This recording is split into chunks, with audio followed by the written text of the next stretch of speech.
mbola ho ampitombona lalandava oamponareo any ry havana ny fahasoavana sy ny fiadanana avy amin'ilay Andriamanitra raitsy Jesoa Kristy tompontsika. Amen. Andriamanitra no tompon'ny fotoana. Andriamanitra no tompon'ny fotoana. Zany no misongadina indray ry havana amin'ity nofinainantsika anio ity atao amin'ny bokin'ny Salamo fa 90 ny andininy voalohany hatramin'ny andininy fahaenina. Andriamanitra no tompon'ny fotoana. Miavaka amin'ny salamo rehetra ity salamo fa 90 ity no izy izay nosoratany Mosesy raha toa ka nahazatratsika ohatra hatrizay dia salamo nataony Davida na salamo nataony Iasafa na nataony Kora sy ny sisa. Salamo nataony Mosesy na ny marimarina kokoa vavaka nasandratry Mosesy teo anatrehan'Andriamanitra maneho ny maha-Andriamanitra tompon'ny fotoana an'Andriamanitra ary tsy hoe Andriamanitra tompon'ny fotoana fotsiny izy no azavaina eto amin'ity mofinaina ity fa izy mihitsy, izy Andriamanitra mihitsy no fotoana. Fotoana Andriamanitra, tompon'ny fotoana Andriamanitra, ka tsy misy mari-pandrefesana azontsika hamaritana na hamerana na hamarana an'Andriamanitra. Eto ohatra dia tany saina eto fa ny taranaka rehetra dia mandalo eo anatrehan'ilay Andriamanitra tompon'ny fotoana avokoa. Ny taranaka isaky mifandimby dia mandalo eo anatrehan'Andriamanitra. Ny taranaka mandalo fa Andriamanitra eo foana. Hoy ny voalaza hoe Tompo efa fonenanay hatramin'ny taranaka rehetra ianao. Ary tsy izany ihany fa mbola ambara ihany koa fa na dia ny voary rehetra aza, ny zavaboary rehetra aza dia mandalo teo anatrehan'Andriamanitra. Efa nisy hatramin'ny talohan'ny fahariana, efa nisy talohany nisiny izao rehetra ao Andriamanitra. Izany hoe tena Andriamanitra efa nisy talohan'ny fotoana Andriamanitra. Hoy ny voalaza eto hoe fony tsy mbola ary ny tendrombohitra na voaforona ny tany sy izao rehetra izao dia Andriamanitra ianao.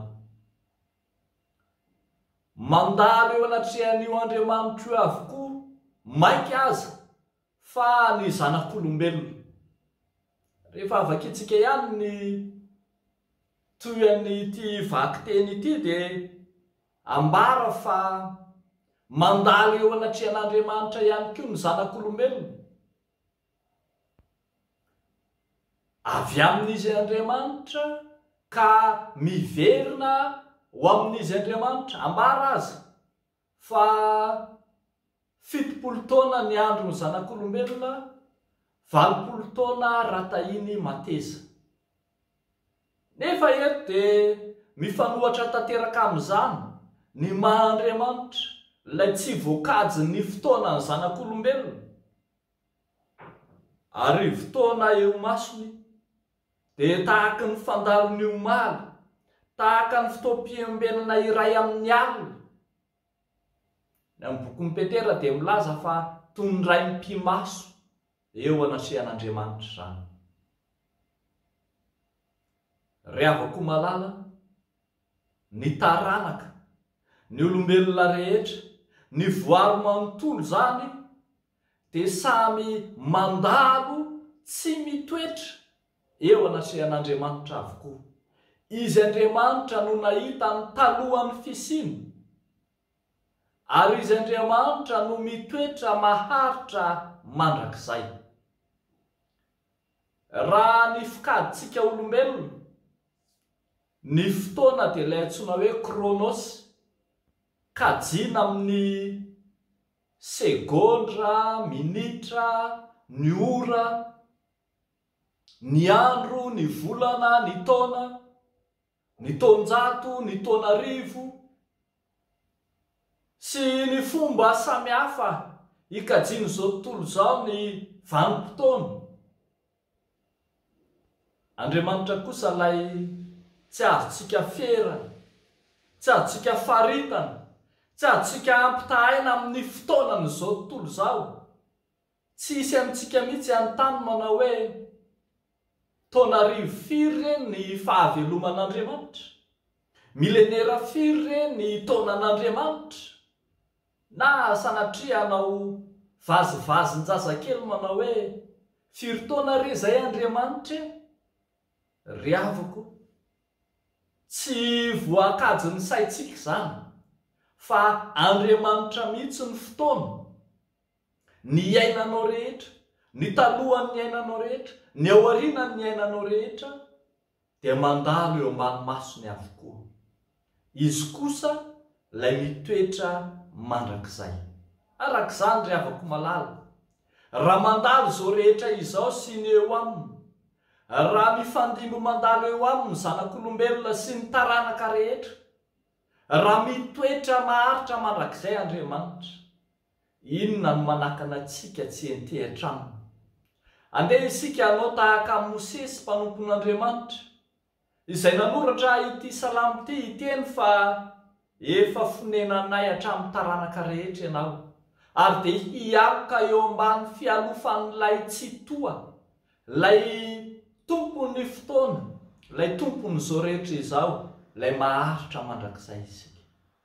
Andeha isika hanankina ny mombantsika rehetra, ny ampitotsika, ny tsy fantatsika, ny mampiahiahy sy mampisalasalatsika, ny atahorantsika rehetra eo anatrehan'izy Andriamanitra.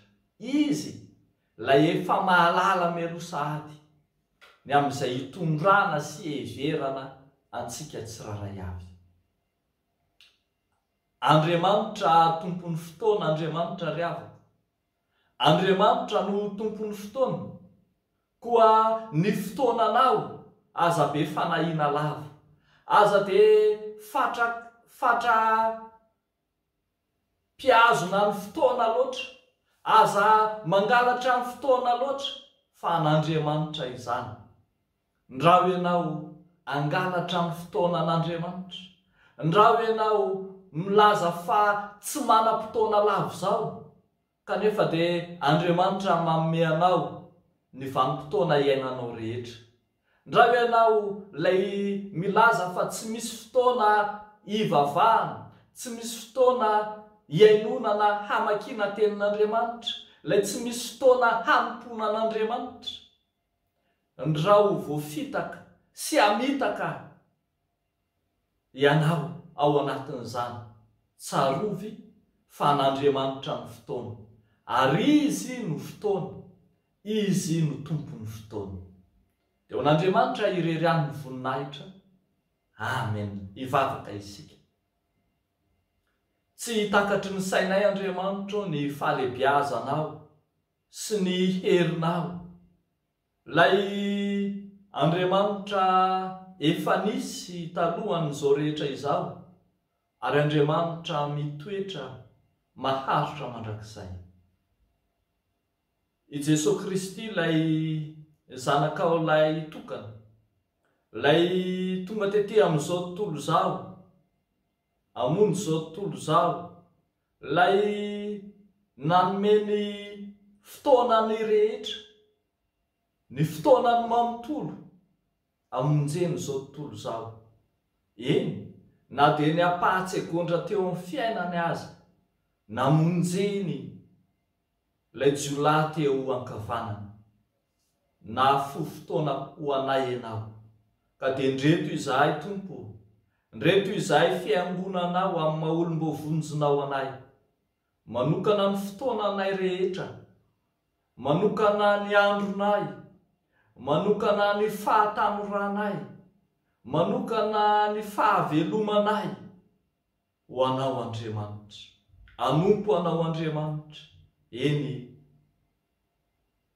hijoro vavolombelonao, hitory ny filazantsaranao, hanao ny asa izay nanirahanao anay.